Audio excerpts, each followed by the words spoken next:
Welcome to Kaeser Compressors Australia and New Zealand YouTube channel.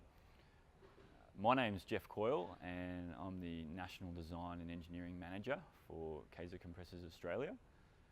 In this video we're going to go through some of the daily and weekly checks that you can do on a industrial rotary screw compressor like this, which is a ASK 40T belt driven compressor, and it's got an attached dryer.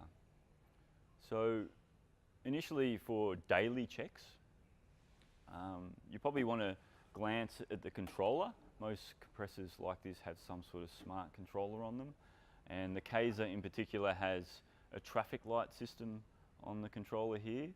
So if there's no lights or a green light, that obviously means that it's healthy. If there's an amber or orange light, it means that there's a warning. So that could mean like it's due for a service or it's getting a bit warm, something like that. And if there's a red light, that means there's an alarm, so something urgently needs attention. So visually, you can check these multicolour LEDs to see if there's something wrong. Also check the display. It'll flag up if it's due for a maintenance. You can also see the oil temperature and that sort of thing on there. Also, you want to be able to listen to the compressor as well. When you know, as an owner, you'll get to learn how your compressor sounds when it's on load and offload. And if you hear something unusual, obviously that might mean something that needs attention. So you'll probably want to listen to your compressor to how it's running and that sort of thing. And that also can be an indication that something might need addressing. So part of the weekly checks you might want to do on your screw compressor is checking a few things inside the cabinet. Now, before you open the cabinet, it is advised to actually mechanically and electrically isolate the machine. That's for safety reasons. Obviously, we have three-phase power going into the machine, as well as rotating equipment in the machine that can start without warning, and stored energy as far as compressed air inside. So mechanically isolated at the ball valve discharge on the compressor, as well as locking out the power on the incoming power supply. So the first item that you want to check on a weekly basis is the belt tension and belt condition. And the belt is located behind this guard on this machine. The belt connects the electric motor to the air end here, and you can check the belt tension on a Kaeser by looking at this guide here. We have a spring tension that tensions the belt. And this little peg in this elongated hole here gives us an indication of how tight the belt is. So if this peg is towards the top of the elongated hole here, that means it needs adjustment. And you can adjust it by changing these nuts here to move the peg down to the bottom like it is now. So that means that we have a proper tension on the belt. And if you wanted to visually check the belt, you can look down through this grill here and see the belt. You don't want to see any fraying or bits coming off the belt at all before you know, it can get changed. While you're inside the cabinet, you also want to check the oil level. And the oil for this compressor is, or most industrial screw compressors, is stored in this separator tank like here.